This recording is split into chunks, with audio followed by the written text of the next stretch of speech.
हमारे देश में तो कहा जाता है 5 में से 1 व्यक्ति जो है वो मोटापे का शिकार हो रहा है। क्या कारण आप देखते हैं कि व्यक्ति जो है मोटापे की चपेट में आ जाता है? कैसे बचा जा सकता है मोटापे से, चाहे वो बड़ा हो चाहे वो बच्चा हो? ओबेसिटी की अगर बात की जाए तो जब व्यक्ति इसकी चपेट में आ जाता है तो पहले तो सुंदरता जाती है, दूसरा उसका कॉन्फिडेंस लेवल लो हो जाता है। डायबिटीज़ होने के, हार्ट डिजीज़ होने के, मतलब समय से पहले ये बीमारियां हो जाती हैं। 4 दशक पहले ये सारी बीमारियां हम बुढ़ापे में देखते थे।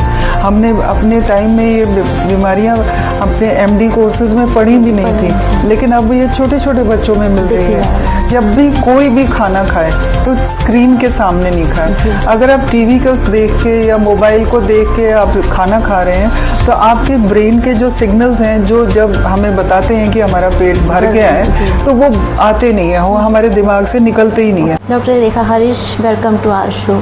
Thank you so much. Doctor साहब, मोटापे की अगर बात की जाए, ओबेसिटी की अगर बात की जाए तो जब व्यक्ति इसकी चपेट में आ जाता है तो पहले तो सुंदरता जाती है, दूसरा उसका कॉन्फिडेंस लेवल लो हो जाता है और कई तरह की, जैसे आपने कहा, बीमारियां जो हैं वो लोग उनमें आना शुरू हो जाती हैं। आपसे आज हमसे समझना चाहते हैं कि ओबेसिटी की जो डेफिनेशन है वो क्या है और कब व्यक्ति को लेबल किया जाता है कि हाँ, व्यक्ति ओबीस हो चुका है?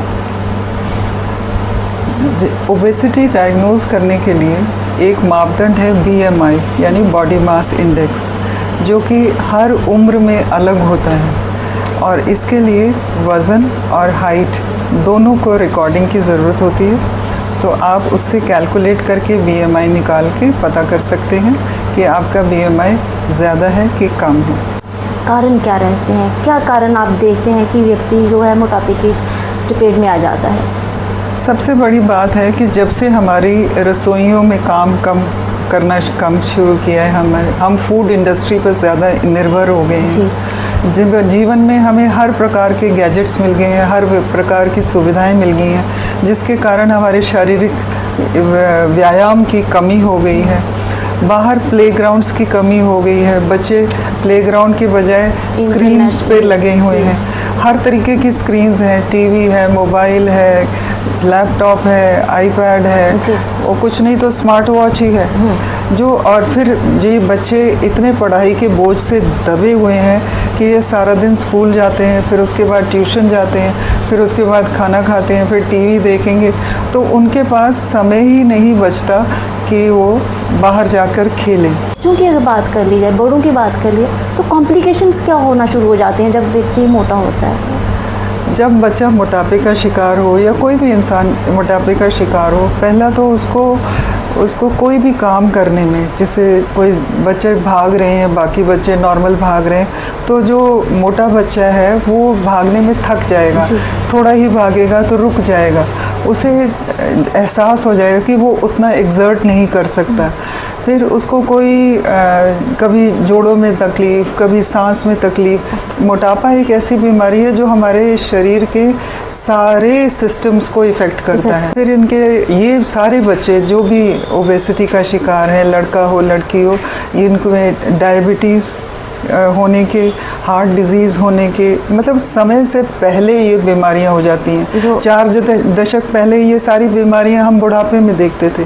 हमने अपने टाइम में ये बीमारियां अपने MD कोर्सेज में पढ़ी भी नहीं थी, लेकिन अब ये छोटे छोटे बच्चों में मिल रही है।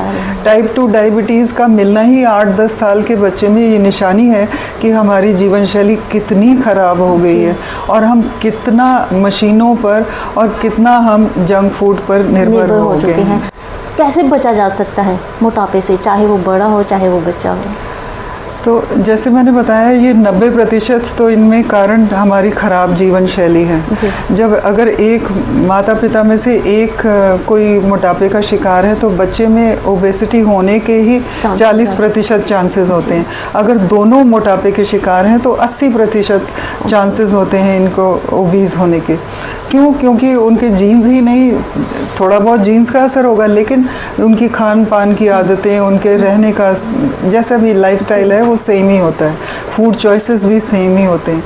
तो सबसे पहली बात है कि हमें हेल्दी फूड पे या हेल्दी रूटीन पे आना चाहिए खाने के टाइम में। और जब हम खाने की बात करते हैं हमें 3 चीज़ें देखनी पड़ती हैं, एक तो क्वालिटी, दूसरा क्वांटिटी और तीसरा हमारे ईटिंग बिहेवियर्स। ठीक है ना। जब हम क्वालिटी की बात करते हैं तो हम जंक्स जिनको कहते हैं उनके बारे में उनसे तो परहेज़ करना ही है। सारे अल्ट्रा प्रोसेस्ड फूड्स और सारी बाज़ार में मिलने वाले पैकेज जूसेस, शरबत जो भी हैं ये सब चीनी से लोडेड है। नहीं, कुछ आजकल तो जो आजकल क्या कई सालों से हमें मिल रहे थे सो कॉल्ड हेल्थ सप्लीमेंट्स के नाम से बेचे जाते हैं, लेकिन they are loaded with sugars. And हम माता पिता उनमें दूध में डेली उनको डाल के दे रहे हैं कि बच्चे शायद स्वस्थ हो जाएंगे, तो इनकी वजह से भी मोटापा बढ़ता है। तो पहला तो हो गया क्वालिटी। फिर हमें क्या खाना है, हमारे खाने का 3 मेजर खाने होते हैं, ब्रेकफास्ट, लंच और डिनर। तो जो ब्रेकफास्ट है ये बच्चे अक्सर मिस करते हैं, और ये ब्रेकफास्ट मिस करने से क्या होता है कि जब वो लॉन्ग फास्टिंग के बाद जब वो खाते हैं तो जनरली देखा गया है कि एक तो वो जंक फूड खाते हैं और वो बहुत ज़्यादा ओवर ईट करते हैं। तो breakfast should never be missed. जब भी बच्चा जा रहा है, अगर बच्चा स्कूल जा रहा है, उसके पास टाइम नहीं है कुछ खाने को, तो कम से कम उसको एक मुट्ठी आप चने पकड़ा दो, रोस्टेड चने पकड़ा दो, मूंगफली पकड़ा दो, बॉइल्ड एग पकड़ा दो, कुछ नहीं तो केला पकड़ा दो, कोई सेब दो के हाथ में दे दो ताकि वो खाली पेट ना रहे। फिर उसके बाद हमारा जो खाने की थाली है उसमें हमें इंश्योर करना है कि जब भी हम खाना खाते हैं तो आधी थाली हमारी रंग बिरंगे फल और सब्जी से भरी हो। बिहेवियर्स में एक सबसे ज़रूरी बात यह है कि जब भी कोई भी खाना खाए तो स्क्रीन के सामने नहीं खाएं। अगर आप टीवी को देख के या मोबाइल को देख के आप खाना खा रहे हैं तो आपके ब्रेन के जो सिग्नल्स हैं जो जब हमें बताते हैं कि हमारा पेट भर गया है तो वो आते नहीं है, वो हमारे दिमाग से निकलते ही नहीं है। तो वो कट ऑफ होने की वजह से हम we go on overeating. आपने देखा होगा बच्चे टीवी देखते जाते हैं, खाते जाते ऐसे जैसे हम मूवी हॉल्स में बैठे होते हैं। तो ये सबसे बहुत ज़रूरी बात है। कुछ प्रिंसिपल्स हैं जिनको फॉलो करके हेल्दी डाइट जो है बच्चों में दी जा सकती है। आपने कीमती समय हमारे साथ शेयर किया, आपका बहुत बहुत शुक्रिया। तो दोस्तों, डॉक्टर साहब हमें बता रही थी कि खाना तो हर कोई खाता है, लेकिन सही ढंग से सही समय पर सही खाना खाना एक कला है। अपने बच्चों को वैसी ही डाइट जो है वो दी जाए ताकि वो स्वस्थ रहें, खुश रहें। इस प्रोग्राम में इतना ही, अगले हफ्ते फिर हाजिर होंगे।